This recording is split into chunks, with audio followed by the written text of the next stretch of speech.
Selamat pagi, Bapak, Ibu, dan saudara yang dikasihi Tuhan. Salam Patunggilan. Mengucap syukur pada pagi hari ini kembali, kami menyapa panjenengan semua dalam Sapa Pagi GKJW Manuan. Adapun yang menjadi tema kita saat ini adalah gereja sebagai ruang pemulihan. Bapak, Ibu, dan saudara yang dikasihi Tuhan, dalam pokok-pokok iman kita yang tertuang di dalam pengakuan iman rasuli, ada bagian yang mengatakan gereja yang kudus dan am. Apa makna dari gereja yang kudus dan am itu? Yang pertama, am dulu.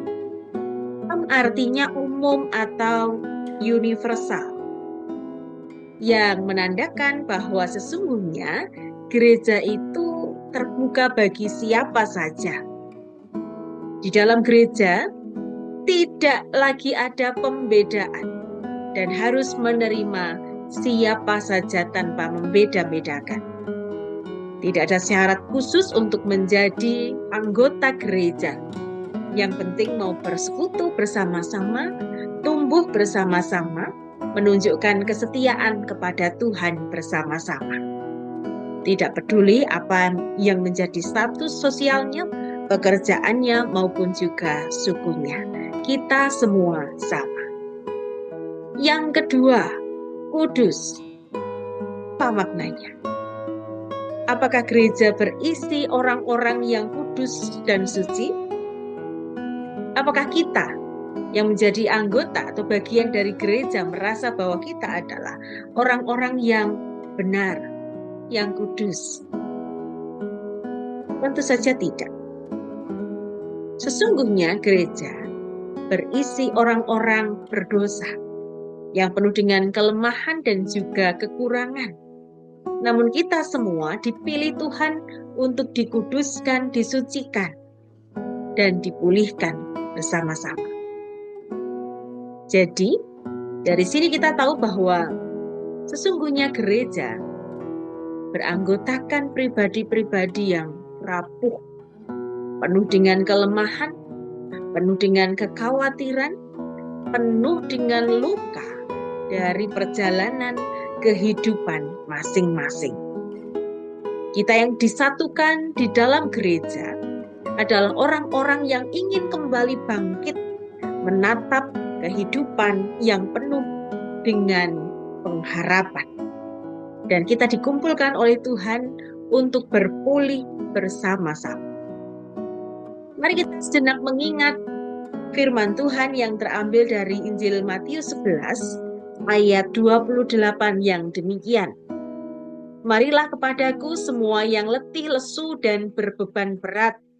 Aku akan memberikan kelegaan kepadamu.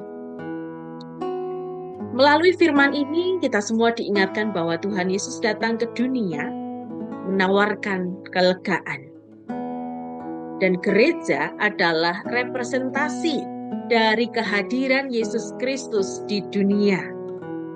Maka biarkanlah kiranya gereja, persekutuan, sungguh-sungguh mampu untuk mencerminkan Kristus yang memulihkan dalam perjalanan kehidupan setiap kita.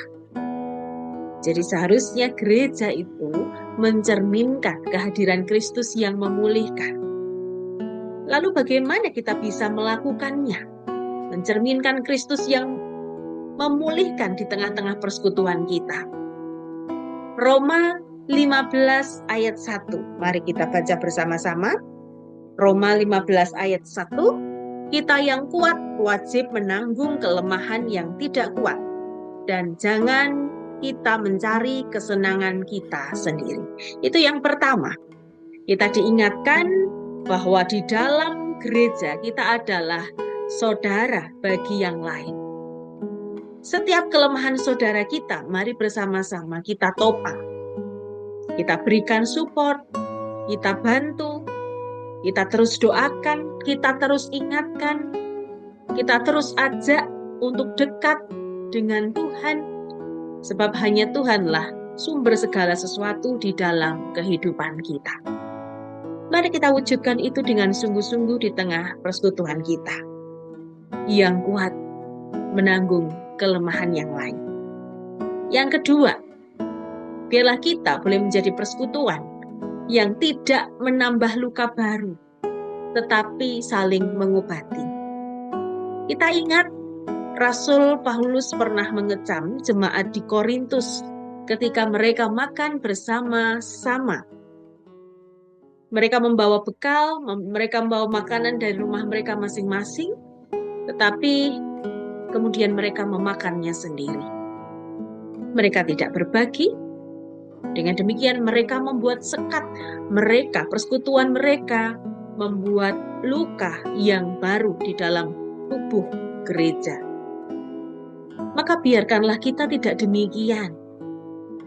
Mari hidup dengan saling mengasihi satu dengan yang lain. Kasihilah saudaramu seperti engkau mengasihi dirimu sendiri. Marilah kita saling mengasihi seperti kita mengasihi diri kita sendiri yang juga tentu menginginkan yang terbaik di dalam kehidupan kita. Biarlah itu pun juga yang mendasari kita untuk mengasihi sesama kita, mengasihi saudara kita terkhusus di dalam persekutuan gereja kita. Sehingga biarkanlah di dalam persekutuan kita tidak saling melukai, tapi biarkanlah kata-kata kita boleh saling membangun. Perbuatan-perbuatan kita tidak saling melukai, tetapi boleh semakin memberikan teladan-teladan hidup yang baik satu sama lain. Ibu, bapak, dan saudara yang terkasih, karena Kristus Yesus ada di dalam kita, maka mari kita terus berjuang menjadi persekutuan yang hangat bagi semua.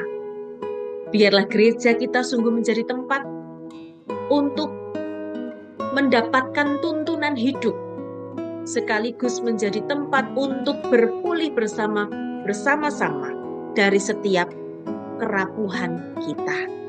Selamat mengucapkannya, Tuhan Yesus memberkati kita semua. Amin. Mari kita berdoa. Ya Tuhan, Tuhan kami, terima kasih pada pagi ini Engkau mengingatkan kami akan hakikat gereja. Gereja adalah Kristus yang nyata di tengah-tengah dunia ini. Kristus yang hendak memulihkan, yang hendak menguatkan umat. Dan kiranya bersama dengan tuntunan Roh Kudus, kami sungguh dapat mewujudkan persekutuan gereja kami sebagai gereja yang memulihkan. Biarlah setiap kami di tempat ini boleh terus bertumbuh di dalam iman kami, di dalam pengharapan kami, dan di dalam kasih kami.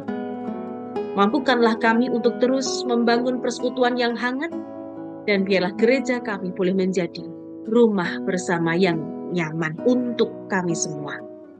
Di dalam nama Tuhan Yesus Kristus, kami menyerahkan hidup kami, persekutuan kami, dan karya kami hari ini dan hari-hari yang akan datang. Haleluya. Amin. Demikian sapa pagi kita pada saat ini. Selamat terus melanjutkan karya terbaik. Tuhan Yesus senantiasa menyertai panjenengan semua. Salam Patunggilan.